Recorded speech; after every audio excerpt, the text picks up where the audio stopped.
be successful in business, you have to be willing to hire people that are smarter than you. You can't do it yourself. You have to have people that you trust. Of Impact PR and Communications, and I'm here to help you get all up in the business of the wow-worthy leaders and community change makers from the Hudson Valley. Today, I'm joined by automobile entrepreneur Steve Hoare. Steve, thank you for joining us today. Thank you for having me, It's Paulina. fun to have you in the studio. You have multiple car businesses, Stutchess, Orange, Ulster, yes? Yes, correct. Yeah. And in addition to that, just in January, you bought another dealership, a Ford dealership in Millerton. Yeah, formerly McLean Ford. I teamed up with a partner, Lan Rubin, very well known in the car industry also, and we started Northeast Ford. So it's a new adventure. Congratulations on building upon your business. Yeah. Now, for everybody out there hearing this, they're going to say, wow, Steve, he has all these great things, all the success. You must have the luck of the Irish. No, I don't think it's luck. I think I really don't believe in luck. You know, I think it's perseverance meets opportunity, and I've always, persevered, and I've always worked hard, and I put myself in the right place for that opportunity when it comes. And when you started your first business, you were straight from Ireland. You came here to the U.S. You had no money. You certainly had no lines of credit because you were new to the country. How did you? 90s, I was able to, I basically went out, drove around, looked for cars for sale in people's driveways, knocked on the door and just said, are you willing to sell that car? And they'd say, yeah, I've been meaning to get rid of it. No one wants it. So just take it. And I had people, friends help me and family members help me here. I was married with two babies, basically. So there was a lot of fear involved also. My goals, I would set my goals and say, okay, I just want to pay my bills. I was lucky my wife was an LPN. She was willing to, she encouraged me also. And she said, look, go out there, you can do it. She believed. Have integrity. And little things like that go a long way, later. Because my customers, I didn't have to bring a car. I could pick up the phone, tell them this is the car, and send it to them. And this made my business even the ability to grow. It happens, just by working hard and persistence, and the byproduct later is that you turn around and you've made money, finally.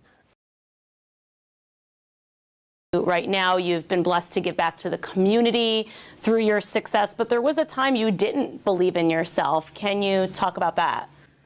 Yeah, sure.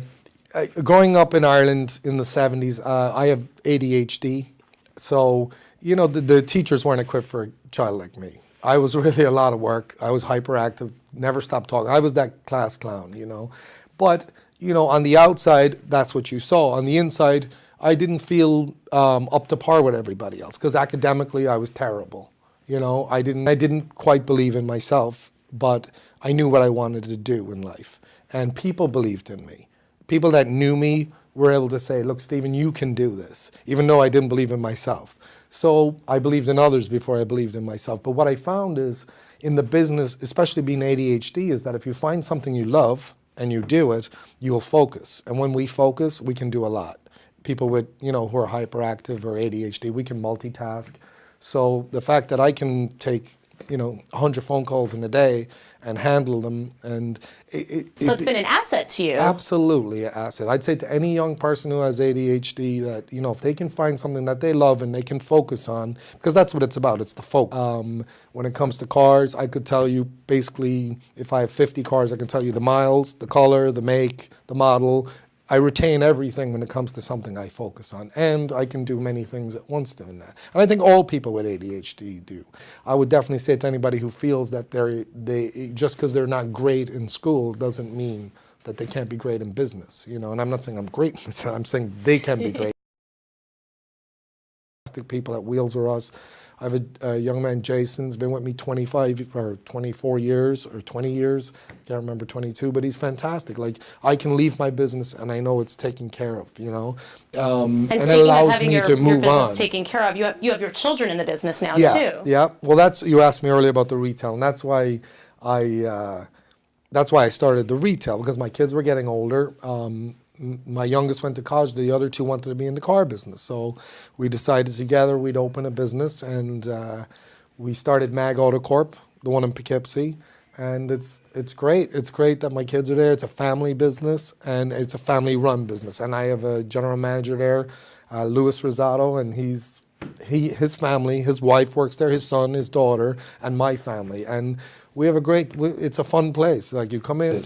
For my businesses, I take the credit for working hard and being persistent, but I can't take the credit for what the people I have, or, they're amazing people, and I've always been blessed. It's like God put the right people in my life. How do you find those right people? Because not everybody is trustworthy and full of integrity. I know you mentioned that word integrity earlier. Yeah. How do you vet that somebody is that? An example, like the latest endeavor with Lan Rubin, my new partner in the Ford dealership, Northeast Ford. I've known Lan for 20 years in the car business, in wholesale. So I've done business with Lan. I've seen how he does business and his integrity, how he is in the community. This guy is doing events for people, cancer and survivors. And I always admired him because he was always giving back in the community, always giving back, and doing business one-on-one with him. A good person when you meet one. And you watch his following and his results. And then I was able to say, I would be, more than happy to get into business with this guy. And I always planted the seed with him, and he kind of did with me years ago. If we ever get the opportunity, I would love to do business with a guy like him. Thank you to you for being someone in our community that other people feel like they can call, or that you're that person that people can turn to who say, you can do this.